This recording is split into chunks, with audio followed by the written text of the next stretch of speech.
Tuya es la alabanza, Señor. Te adoramos, te bendecimos, Señor, y te damos gracias por tu misericordia, por tu bondad, Señor. Padre, gracias te damos por este día, Señor. Gracias, Señor, te damos porque reconocemos que tú has sido bueno en gran manera, que tú has sido fiel, que tú has sido misericordioso, que tú nos has rodeado con tus favores y con tus misericordias, Señor.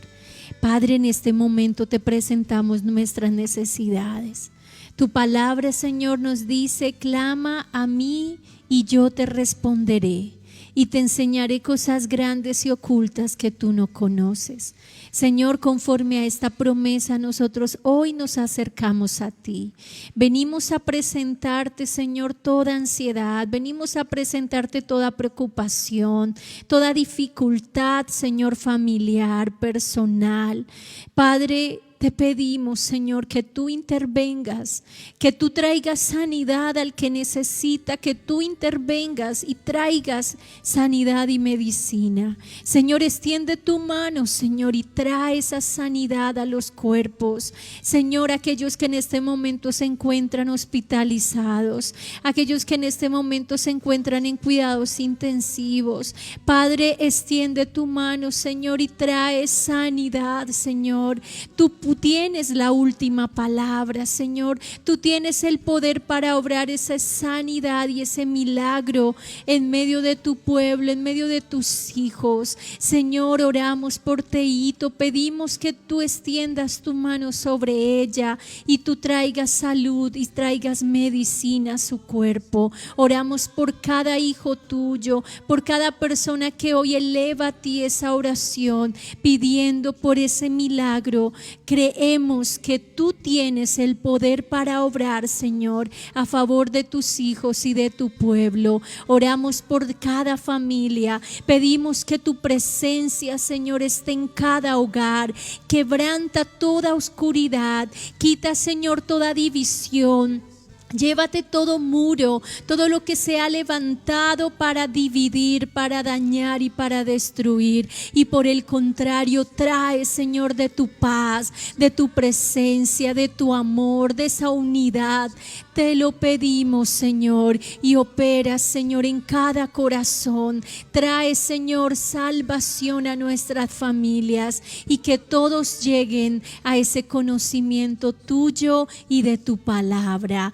Gracias, Señor, te damos. Coloca un vallado de protección a tus hijos y a nuestras familias. En el nombre de Jesús. Amén y aleluya.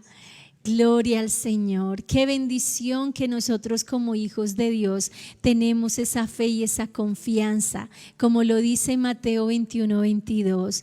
Todo lo que pidamos en oración creyendo, lo recibiremos. Y esa es nuestra confianza, que Él va a obrar y va a traer esa respuesta a cada una de nuestras necesidades. Para nosotros esta noche es motivo de gran alegría y gozo poder compartir con ustedes en casa. Recordemos que el Señor dijo: si tan solo 2 o 3 están reunidos en mi nombre, allí estoy yo en medio de ellos. Así que honramos la presencia del Señor aquí esta noche con nosotros y honramos la presencia del Señor en todo lugar donde cada uno de ustedes, mis amados, están allí conectados. 2 o 3 allí en la presencia del Señor, en medio de sus casas y en medio de sus hogares. La presencia del Señor está. Y pedimos que sea el Señor, por medio de su Espíritu esta noche, enseñándonos su palabra y dándonos entendimiento acerca de estas verdades que como creyentes, como hijos de Dios, deben estar en nuestro corazón. como una esperanza viva, una esperanza ferviente, que es la venida de nuestro Salvador, su segunda venida. Durante estas semanas hemos estado hablando, durante estos días y semanas atrás hemos estado hablando acerca del reino de Dios, del reino de los cielos, y la consumación del reino de Dios al final de los tiempos será en el retorno de nuestro Señor y Salvador Jesucristo. Hay un acto, hay un momento, hay un acontecimiento, hay un suceso que está por ocurrir, que está por suceder, y que a veces es malentendido, malinterpretado cuando hablamos de la segunda venida de Jesús. La segunda venida de Jesús es lo que en la Biblia se conoce como ese momento en donde Él, como lo leíamos allí al día de ayer en los textos del Evangelio, todo ojo le verá, todo ojo le verá. Pero hay un acontecimiento que es antes, es previo a ese momento en que todo ojo le verá. Es decir, el Señor regresará, retornará visiblemente en su cuerpo glorificado, el mismo con el que ascendió a los cielos, con ese mismo regresará, pero regresará con poder y con gran gloria y con los ángeles del cielo y en la gloria del Padre retornará a la tierra. Pero ese suceso de la segunda venida de Jesús es lo que traerá el gobierno de Dios a la tierra, o la consumación del gobierno o del reino de Dios a la tierra. Pero antes de que eso suceda, acontecerá un momento, un suceso, un acto muy especial que en la Biblia conocemos como el arrebatamiento o el rapto de la iglesia. Y debemos saber que son el arrebatamiento y la segunda venida visible y palpable del Hijo de Dios Jesucristo el Señor son dos actos diferentes, son dos momentos diferentes. En el arrebatamiento será un acontecimiento donde Jesús no vendrá visiblemente a la tierra, donde el Señor vendrá a las nubes y en las nubes enviará a sus ángeles para que recojan de la tierra a la iglesia que está preparada, como una novia ataviada y preparada, sin mancha y sin arruga, para entrar a las bodas del Cordero de Dios, como lo registra Apocalipsis capítulo 19. Pero en el arrebatamiento o en el rapto, allí no habrá visiblemente al Señor, no vamos a ver al Señor visiblemente. El arrebatamiento es un momento que sucederá en un abrir y cerrar de ojos. Así que esta noche vamos a hablar de ese momento, ese acontecimiento, de lo que la Biblia llama arrebatamiento. Algunos conocen a este momento o suceso como el arrebatamiento y otros lo conocen como el rapto.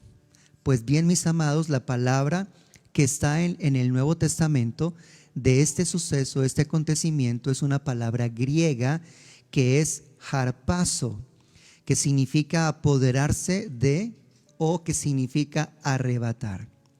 Y esa palabra harpazo en el Nuevo Testamento, que aparece tan solo 11 veces en el Nuevo Testamento y que aparece solo contadas veces con respecto al momento en que la iglesia se reunirá con el Salvador Jesucristo el Señor, es la palabra harpazo, que deriva de una palabra griega cuya raíz es haireomai, que significa tomar para uno mismo. Será el momento en que Jesús tomará para sí mismo a la iglesia, tal como lo dijo en Juan capítulo 14, versículo 3, voy pues a preparar lugar para vosotros, y si me fuere y os prepararé lugar, vendré otra vez y os tomaré a mí mismo, para que donde yo estoy, vosotros también estéis. Así que por eso se traduce arrebatar o arrebatamiento, porque es la palabra original en el griego. Luego la Biblia se tradujo del griego al latín, y la palabra que se utiliza en el latín para hablar de ese momento, de ese suceso o acontecimiento, arrebatamiento, es la palabra latina raptus, que significa rapto o que significa trasladar, y que aparece en la primera carta a los tesalonicenses en el capítulo 4. Así que vamos esta noche a estudiar ese acontecimiento que es muy diferente a la segunda venida visible, palpable, tangible del Señor Jesucristo. El arrebatamiento tendrá un lugar antes de la segunda venida del Señor Jesús. Así que vamos entonces allí a la primera carta a los Tesalonicenses, al capítulo 4, por favor. Espero que ustedes estén allí en casa con cuaderno de notas, libreta de apuntes, para que puedan escribir los textos y luego en casa volver a leerlos con detenimiento, repasarlos, estudiarlos y meditar en ellos muy bien allí con toda su familia. Primera carta a los Tesalonicenses, capítulo 4, versículo 13 en adelante. Tampoco queremos, hermanos, que ignoréis acerca de los que duermen, para que no os entristezcáis como los otros que no tienen esperanza. Porque si creemos que Jesús murió y resucitó, así también traerá Dios con Jesús a los que durmieron en él. Por lo cual os decimos esto en palabra del Señor, que nosotros que vivimos, que habremos quedado hasta la venida del Señor, no precederemos a los que durmieron, porque el Señor mismo, con voz de mando, con voz de arcángel y con trompeta de Dios, descenderá del cielo, y los muertos en Cristo resucitarán primero. Luego nosotros, los que vivimos, los que hayamos quedado, seremos arrebatados juntamente con ellos en las nubes para recibir al Señor en el aire, y así estaremos siempre con el Señor. Por tanto, alentaos los unos a los otros con estas palabras. Wow.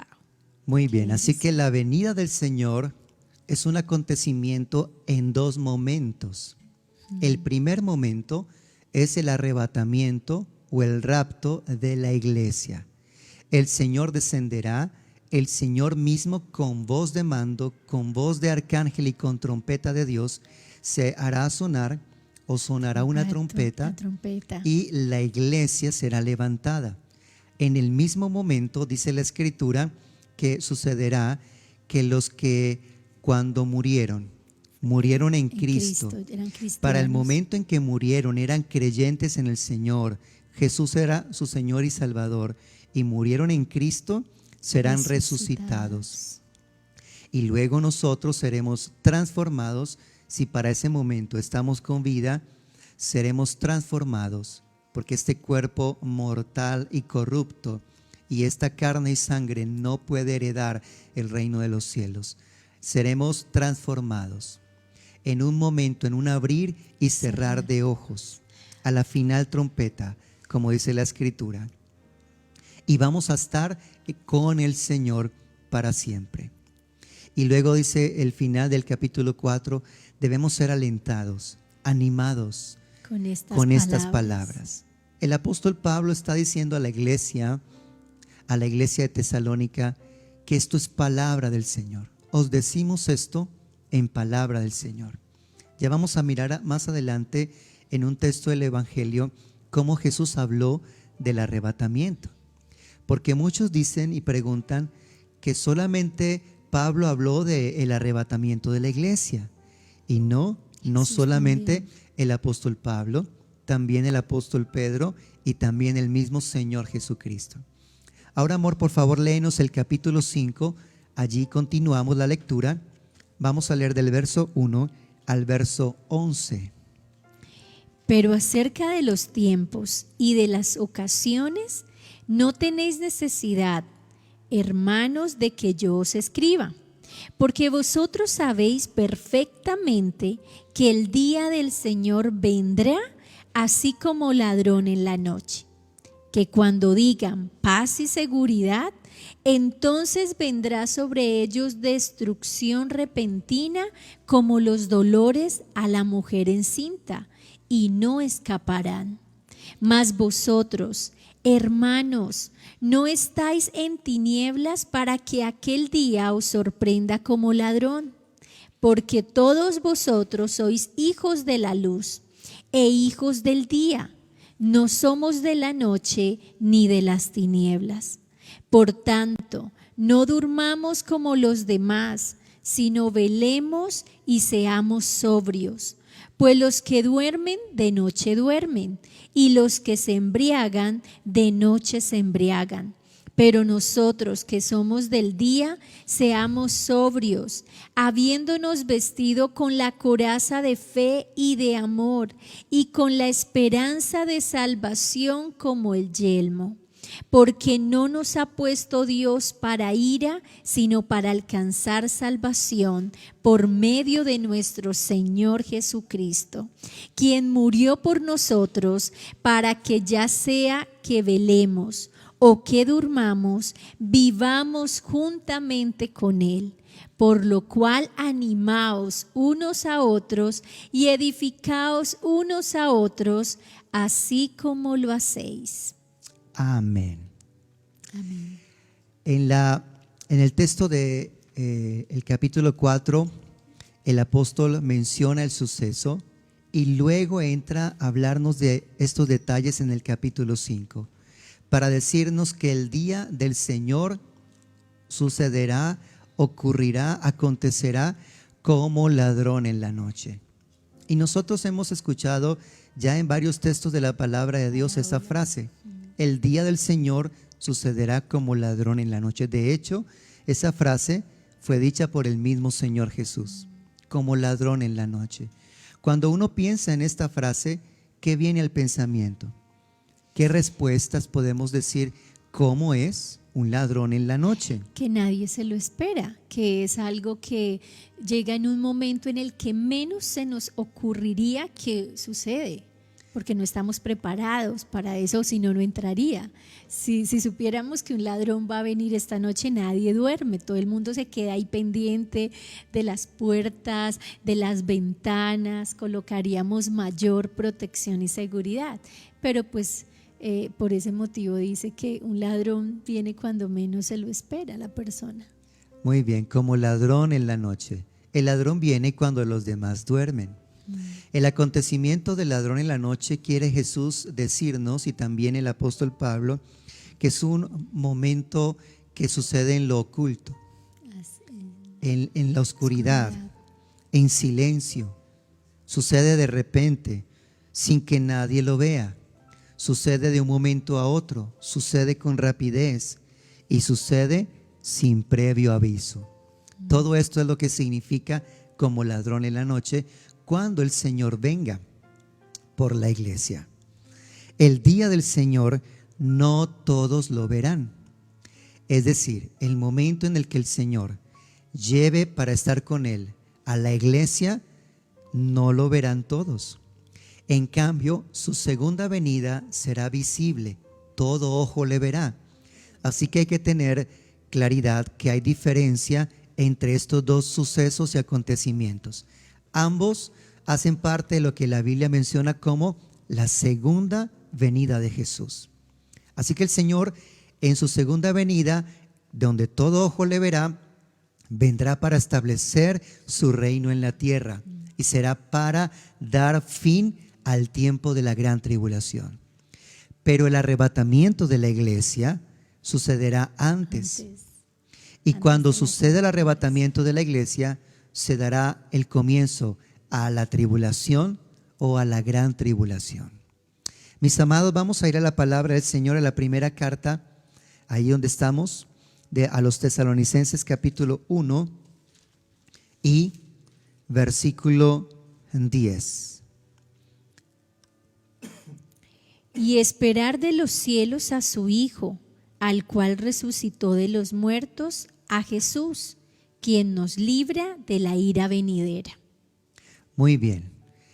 El texto dice que esperamos de los cielos, ¿a quién? Al Hijo. Al Hijo de Dios. ¿Y para qué? Para ser librados de la ira venidera. Que va a venir. Muy bien, vamos por favor a Apocalipsis capítulo 3 y versículo 10. Por cuanto has guardado la palabra de mi paciencia, yo también te guardaré de la hora de la prueba que ha de venir sobre el mundo entero, para probar a los que moran sobre la tierra. Ok. Por cuanto has guardado la palabra de mi paciencia, yo también te guardaré de la hora de la prueba que ha de venir sobre el mundo entero, para probar a los que moran sobre la tierra. Este es el mensaje del Señor que entrega a una de las 7 iglesias de Apocalipsis. Bueno, del texto de Apocalipsis. Iglesias que estaban ubicadas geográficamente en Asia Menor, lo que hoy es Turquía. Y este mensaje es para la iglesia de la ciudad llamada Filadelfia. A esta iglesia el Señor le hace una promesa. Yo te voy a guardar del tiempo de prueba que va a venir sobre el mundo entero, sobre toda la humanidad. Vamos por favor a la carta del apóstol Pedro, segunda carta del apóstol Pedro, capítulo 2, y vamos a leer versículos 7 al 9. Y libró al justo Lot, abrumado por la nefanda conducta de los malvados, porque este justo que moraba entre ellos afligía cada día su alma justa, viendo y oyendo los hechos inicuos de ellos. Sabe el Señor librar de tentación a los piadosos y reservar a los injustos para ser castigados en el día del juicio. Muy bien, estos 3 textos que hemos acabado de leer, primera a los Tesalonicenses 1:10, Apocalipsis 3:10 y este texto de segunda carta de Pedro, claramente nos dejan ver que el Señor va a guardar a la iglesia. El Señor no va a permitir que la iglesia esté en la gran tribulación, porque cuando Dios libró a Lot, ustedes recordarán, los que conocen la escritura, ese texto allí en el libro de Génesis, que el Señor estuvo recibiendo la intercesión y la oración de Abraham. Dios le hace saber a Abraham lo que va a suceder con las ciudades de Sodoma y de Gomorra. Y lo que hace Abraham es una intercesión a favor de los habitantes de esta ciudad y le dice: Señor, ¿tú castigarás al impío juntamente con el justo? Lejos de ti, el juez justo de la tierra, que esto suceda, que esto sea lo que tú hagas. Y el Señor le hace saber a Abraham que él no va a hacer pasar por lo mismo al justo que al injusto o al impío. Y en esa intercesión y oración de Abraham, él creyó que había podido salvar la ciudad, porque dijo: Señor, si hay 10 justos, ¿no la destruyes? Y el Señor le hace saber a Abraham: si en esas ciudades hay 10 moradores justos, no la destruyo. Y deja a Abraham de seguir con su intercesión y su oración y su petición al Señor. ¿Y qué sucede? Pues que Dios se dispone a destruir las ciudades de Sodoma y de Gomorra porque no habían 10 justos. Pero ¿qué hizo el Señor antes de traer ese juicio sobre estas ciudades? Pues libró a Lot. De manera sobrenatural envió ángeles para que lo sacaran de la ciudad. ¿Cómo lo dice Tremendo. Génesis capítulo 19? Miremoslo por favor un momento, porque esto que estamos viendo es el carácter del Señor, son los atributos del Señor. Es como desde el principio Dios se revela en la Escritura como el Dios que obra con poder y con justicia y que hace juicio y que trae castigo, pero que hace diferencia entre el justo y el injusto, entre el impío y el piadoso.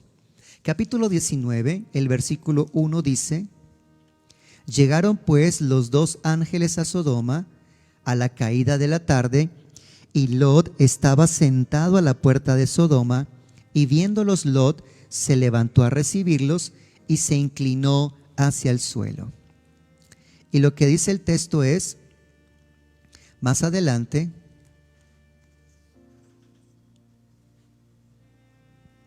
en el mismo capítulo 19, versículo 17, dice, o versículo 16 y 17, y deteniéndose él, los varones asieron de su mano y de la mano de su mujer y de las manos de sus 2 hijas, según la misericordia de Jehová para con él, y lo sacaron y lo pusieron fuera de la ciudad.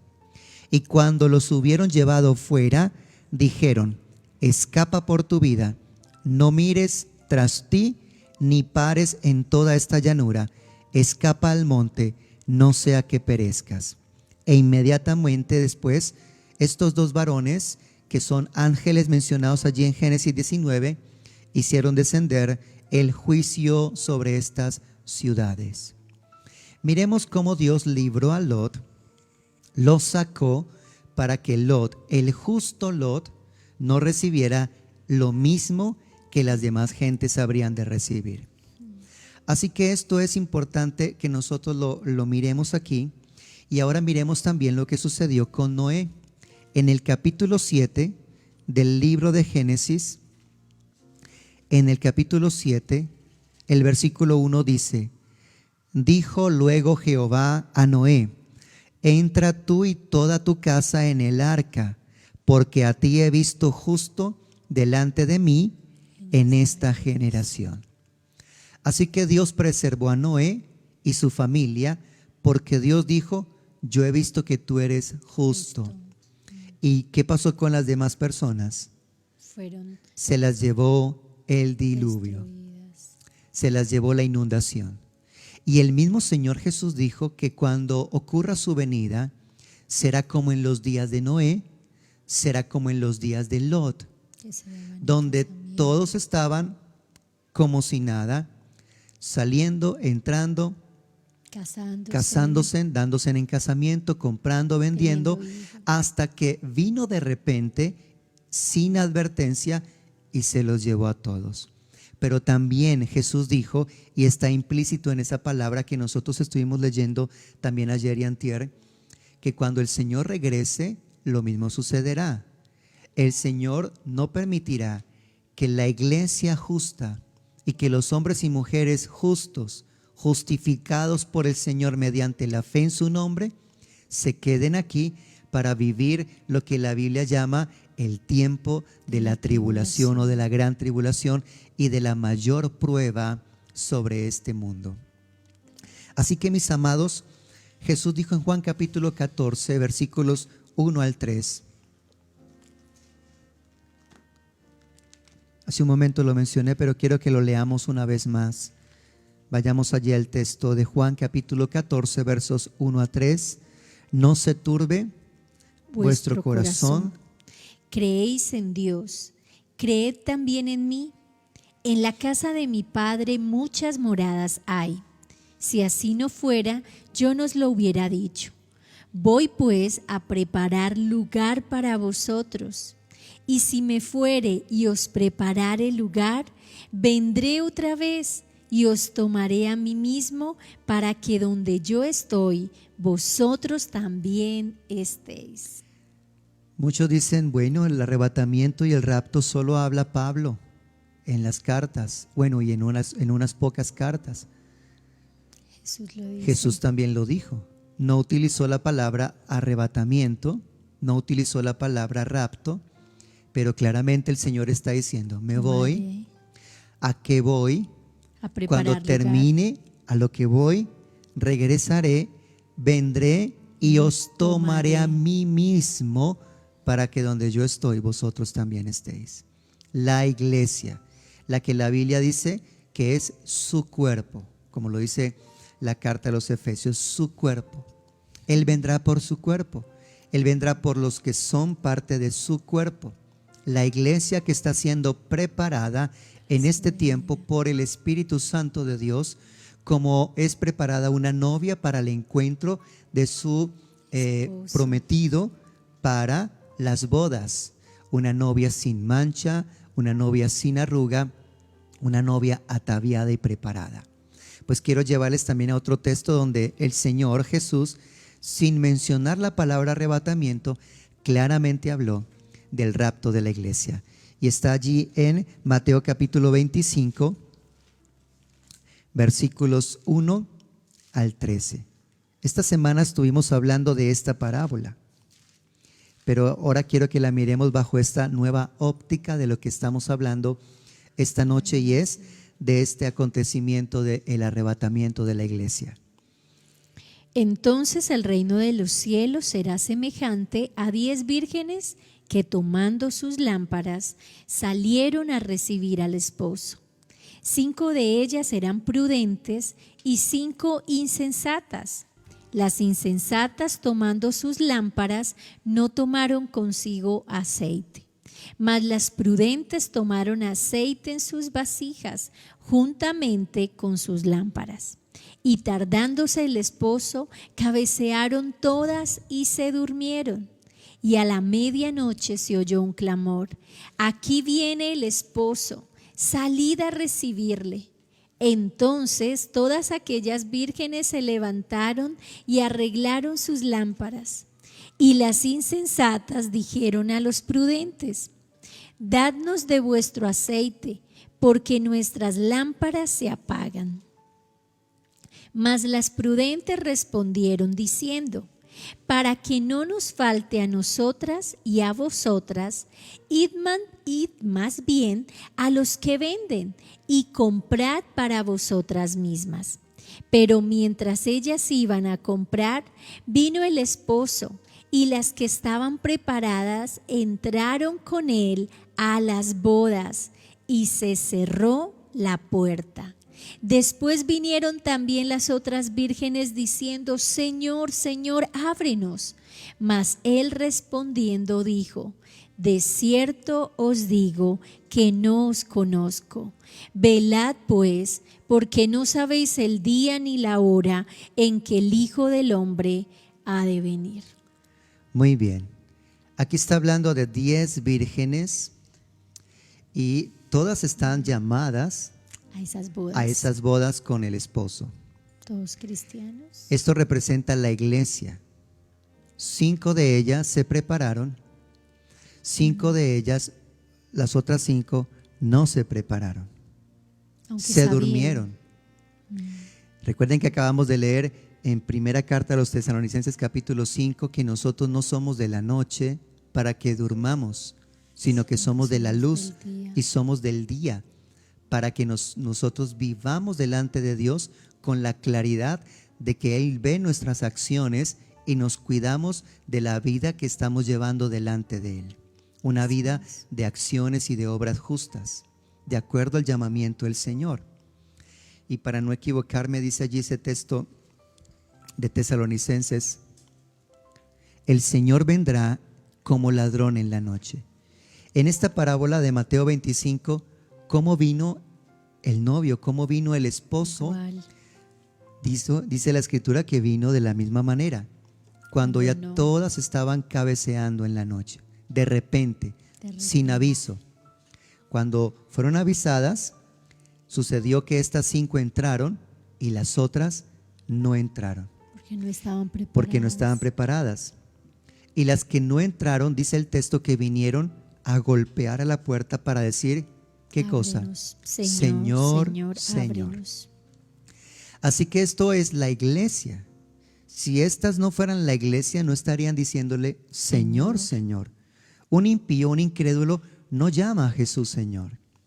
Esto lo hace una persona que tiene conocimiento. Por eso dentro de las congregaciones, dentro de nuestros lugares de reuniones, todos nosotros nos sumamos para ser parte del cuerpo de Cristo. Pero allí hay personas que pueden llamarse de la misma manera como estas vírgenes insensatas que no se prepararon, sino que se durmieron. Porque le dijeron: Señor, Señor, ábrenos. Esto se parece a lo que dice Mateo capítulo 7, donde el Señor también dijo: no todo el que me dice Señor, Señor, entrará en el reino de los cielos, sino el que hace la voluntad de mi Padre que está en los cielos. No el que dice Señor, Señor. O sea, no se trata de decir, de saber, de hablar, sino de vivir, de un estilo de vida, de un testimonio de vida, de hacer lo que a Dios le agrada, de obedecer la voluntad del Padre Celestial, de nuestro Padre. El Señor dice, muchos me dirán en aquel día, el mismo día que estamos hablando, Señor, Señor. Ahora nosotros sabemos que un impío, un perverso, No lo haría. un pagano, un mundano, un incrédulo, no le dice, Señor, Señor, en tu nombre hicimos estas obras. Profetizamos, echamos fuera demonios y hicimos muchos milagros. O sea que esto es la iglesia. Wow, es impresionante al estudiar esta porción de la palabra, cómo quizás para muchos se les quita la idea de que por el hecho de que se congregan en un lugar o son parte de una congregación, ya tienen asegurado el hecho de que serán raptados o estarán en ese tiempo del rapto, pero aquí nos está entonces con esta parábola diciendo que no va a ser así. No va a ser así. Solamente aquellos que están preparados. Solo aquellos que están preparados, porque esto es la iglesia. Los que le dicen, Señor, Señor, hicimos estas cosas no las hace un pagano, un impío, un perverso, un incrédulo, un mundano. Esto lo hacen creyentes. No todos los creyentes serán arrebatados, no todos los creyentes serán raptados, no toda la iglesia será llevada a las bodas del Señor, a las bodas del Cordero. El Señor les declarará, dice el final de esta porción, el verso 23 de Mateo 7. El Señor les declarará, nunca os conocí, hacedores de maldad. O sea que ahí es la diferencia. El apóstol Pablo dice en la segunda carta a los Corintios, en el capítulo 11, en el verso 2 y 3. Aquí vamos a hablar a la iglesia. Segunda carta a los Corintios, capítulo 11, versículo 2 y 3 dice, porque os celo con celo de Dios, pues os he desposado con un solo esposo, para presentaros como una virgen pura a Cristo. Pero temo que como la serpiente con su astucia engañó a Eva, vuestros sentidos sean de alguna manera extraviados de la sincera fidelidad a Cristo. Muy bien, aquí está representada esa iglesia. Una iglesia que dice el apóstol Pablo, y es la tarea de los hombres de Dios, los ministros del Señor Jesucristo, los genuinos y verdaderos ministros de Dios, están haciendo esta misma tarea que el apóstol Pablo dice que está haciendo con los creyentes de la iglesia de Corinto. Esto es lo que dice Pablo: yo os celo con un celo de Dios. Muchos no nos entienden a nosotros los pastores cuando estamos tan pendientes de las personas y de cuidando lo que hacen o lo que dejan de hacer.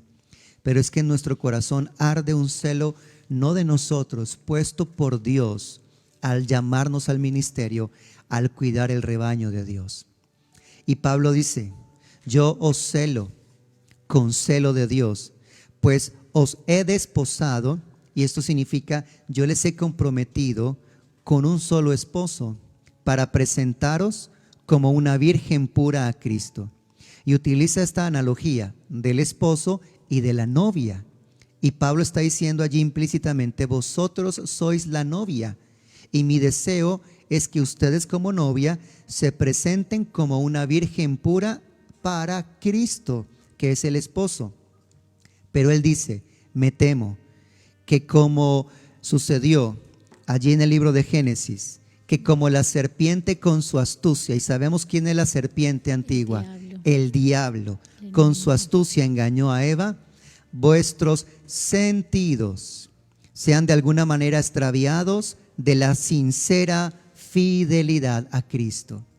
Así que aquí estamos hablando de una iglesia fiel a Cristo, pero también de una parte de esa iglesia que no es fiel a Cristo. Por eso utiliza la Biblia ese lenguaje metafórico para hablar de adulterio espiritual, de fornicación espiritual. Aquí está hablando a los creyentes que no se han definido por Cristo, que tienen su corazón dividido.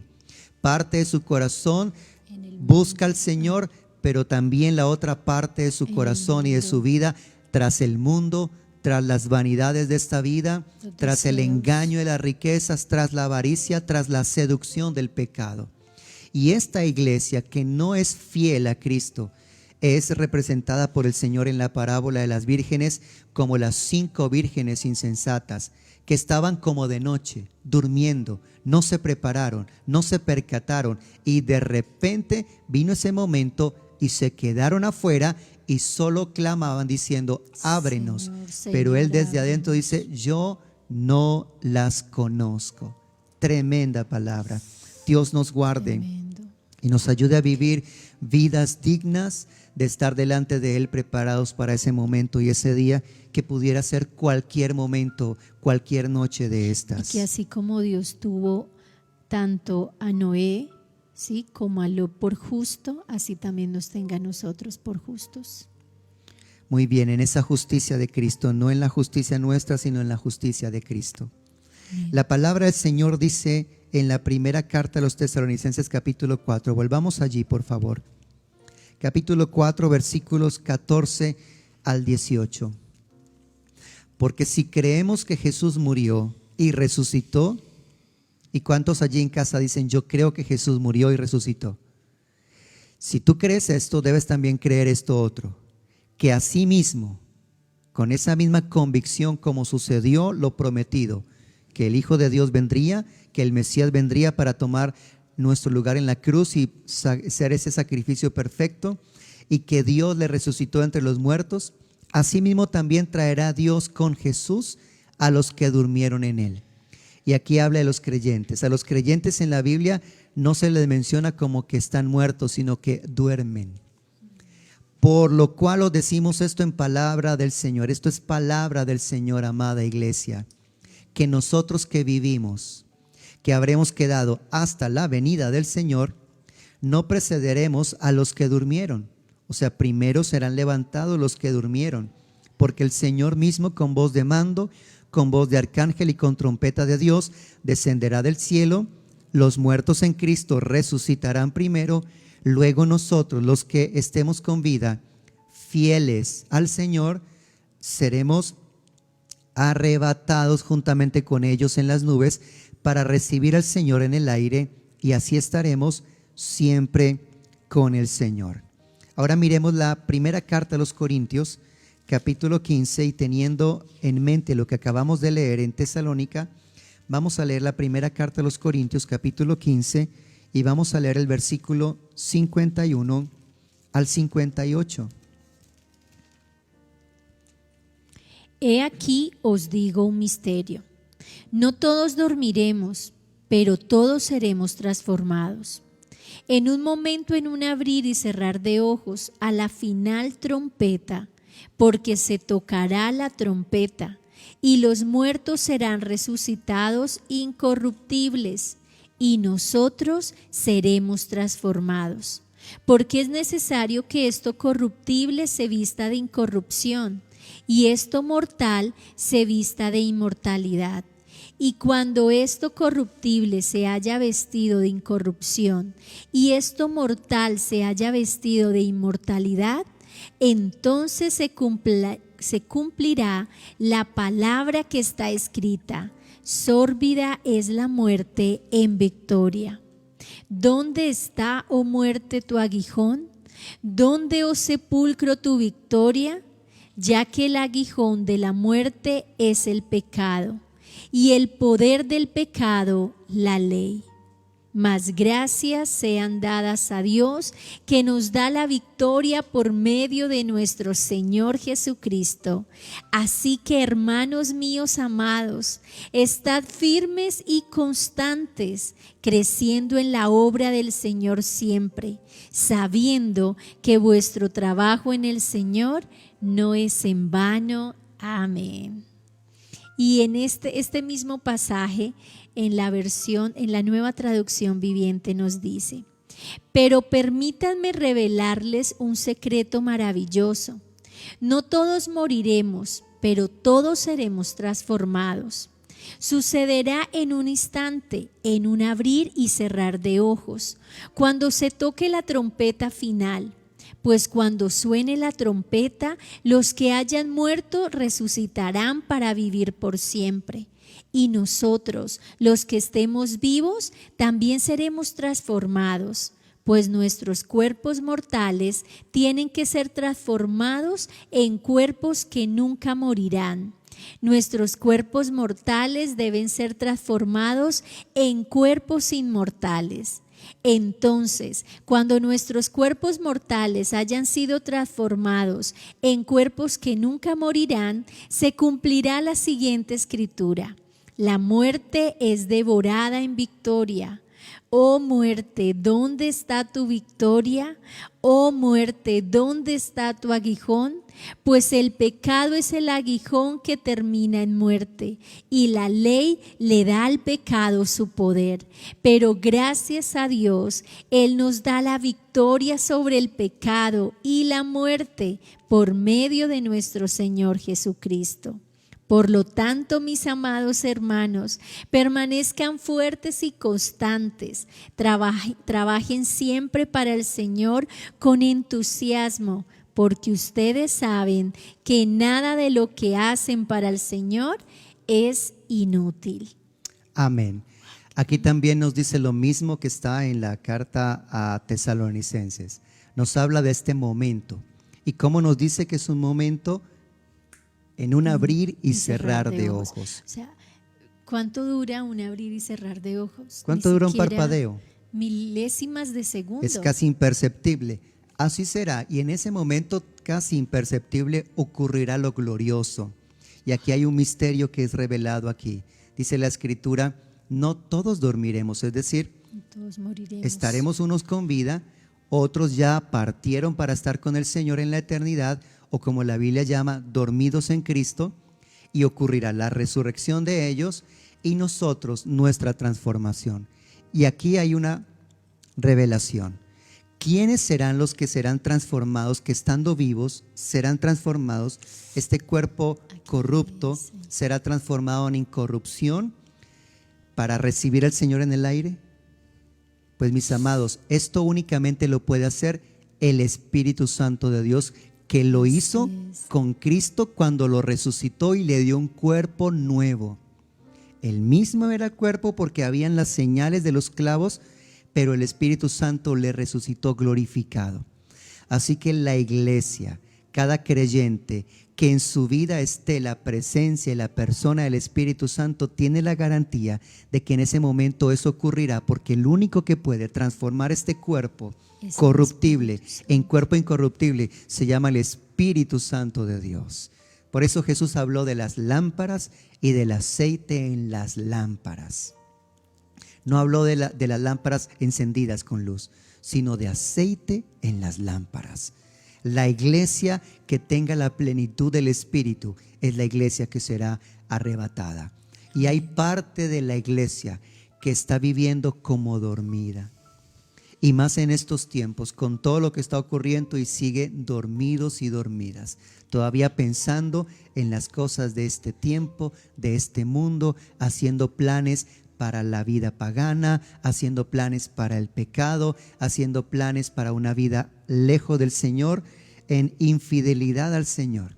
Esa es la iglesia que se quedará en el arrebatamiento. Como Jesús dijo, no dejen que este mundo les llene, no se dejen llenar de la glotonería de esta vida y de este mundo. Perdón, amor, y como les exhortábamos en días pasados en estas transmisiones, aquellos que en estos tiempos donde hay todo el tiempo hay que estar conectados, hay que estar en las redes, en los celulares, hay tanto acceso al internet. Muchos, en vez de estar usando esta herramienta para bendición de sus vidas, por el contrario, están usando estas herramientas para atarse a pecados, para hacer cosas que obviamente les están apartando del Señor y están enfriando esa comunión que antes tenían con el Señor.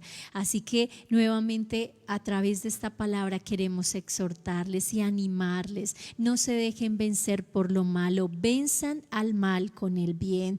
Esfuércense por apartarse de eso, porque quizás nadie te está viendo, quizás tú crees que lo puedes seguir haciendo porque tus padres no se han dado cuenta, porque tu cónyuge no se ha dado cuenta, porque los que viven cerca a ti no se han dado cuenta, pero el Señor está allí, el Señor está en esa habitación, el Señor está sentado contigo en ese computador, en esa tablet, en ese celular, y sabe aquellas páginas que estás permitiéndote ver, aquellos mensajes, aquellas series que sabes que no debes permitirte ver porque te apartan del Señor, contaminan tu vida y hacen que en vez de tener tu corazón en Dios, estés cada día llenándote de pecado y llenándote de lo que este mundo te está ofreciendo. Así que este es un tiempo, hoy, no mañana, hoy es un día para que tomes esa decisión y te arrepientas y nos volvamos al Señor, porque no sabemos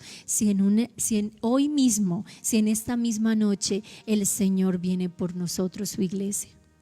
Lucas capítulo 13, versículo 22 dice: Pasaba Jesús por ciudades y aldeas, enseñando y encaminándose a Jerusalén, y alguien le dijo: Señor, ¿son pocos los que se salvan?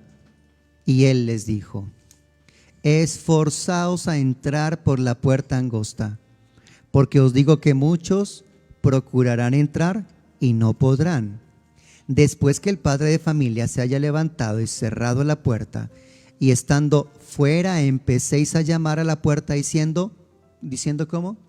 Señor, Señor. Y otra vez les digo, ¿quién llama a Jesús Señor, Señor, si no es el que le conoció? Señor, Señor, ábrenos. Él respondiendo os dirá: no sé de dónde sois. Entonces comenzaréis a decir: delante de ti hemos comido y bebido, y en nuestras plazas enseñaste. Pero os dirá: os digo que no sé de dónde sois, apartaos de mí todos vosotros, hacedores de maldad. Allí será el llanto y el crujir de dientes cuando veáis a Abraham, a Isaac y a Jacob y a todos los profetas en el reino de Dios, y vosotros estéis excluidos. Porque vendrán del oriente y del occidente, del norte y del sur, y se sentarán a la mesa en el reino de Dios. Y he aquí hay postreros que serán primeros, y primeros que serán postreros. Así que, mis amados, esto nos está hablando de ese momento en el que unos quedarán afuera y otros entrarán con el Señor. Esto es el arrebatamiento de la iglesia, el momento que estamos esperando. ¿Saben? Nosotros particularmente y especialmente nosotros como ministros y como pastores y como iglesia, no nos enfocamos tanto en enseñar lo que es referente al momento de la segunda venida visible de Jesús. ¿Por qué? Porque realmente ese no es el momento o el acontecimiento que nosotros esperamos. El que nosotros esperamos es el arrebatamiento de la iglesia. En el que somos librados de en el lo que que somos va a pasar. librados de ese tiempo de juicio que vendrá sobre toda la tierra y la humanidad. Ese es el que nos compete, ese es el que nos interesa, y para ese hay que estar preparados, no durmiendo, no como los que andan de noche haciendo la maldad, sino como los que estamos en el día velando, porque no sabemos el momento, el día y la hora, nadie lo sabe. Y si este acontecimiento Dios lo tiene preparado y lo profetizó de que ese momento de arrebatamiento es para librarnos de lo que vendrá, es porque el Señor sabe que lo que vendrá no va a ser nada fácil, va a ser momentos del ay, ay, ay, de dolor profundo. La Biblia dice: como nunca ha habido dolor y quebranto sobre la tierra, acontecerán en esos tiempos. Y si lo que hemos visto hasta el momento como seres humanos en esta generación, hemos visto que han sucedido acontecimientos bien difíciles, terremotos terribles, inundaciones, tsunamis, aún esto que estamos viviendo de la pandemia, pero si la palabra dice que la gran tribulación y la tribulación realmente vendrán cosas que nunca han sucedido, que la tierra nunca ha vivido, pues por algo el Señor es que quiere llevarnos y que nosotros seamos arrebatados y estemos con Él. Por eso la Escritura dice: mas vosotros, hermanos, no estáis en tinieblas, para que aquel día os sorprenda como ladrón. porque todos vosotros sois hijos de luz e hijos del día. No somos de la noche ni de las tinieblas. Por tanto, no durmamos como los demás, sino velemos y seamos sobrios. Pues los que duermen, de noche duermen, y los que se embriagan, de noche se embriagan. Pero nosotros que somos del día, seamos sobrios, habiéndonos vestido con la coraza de fe y de amor, y con la esperanza de salvación como yelmo. Porque no nos ha puesto Dios para ira. No quiere Dios que nos quedemos para ese tiempo de la ira de Dios que vendrá sobre la humanidad, sino que nos ha puesto para alcanzar salvación por medio de nuestro Señor Jesucristo, quien murió por nosotros, para que ya sea que velemos o que durmamos, vivamos juntamente con Él. Por lo cual animaos unos a otros y edificaos unos a otros, así como lo hacéis. Amén y amén. Y acabo de leer primera carta a los Tesalonicenses capítulo 5 en los versos 4 al 11. Esto es nuestro deseo, que seamos animados, que seamos fortalecidos, que seamos edificados. Por eso Dios nos ha permitido el traer y compartir esta palabra durante estos días. Y continuaremos la siguiente semana. El próximo lunes, si Dios nos da vida y no ha venido por nosotros, estaremos enseñando más acerca de estas verdades de la palabra de Dios.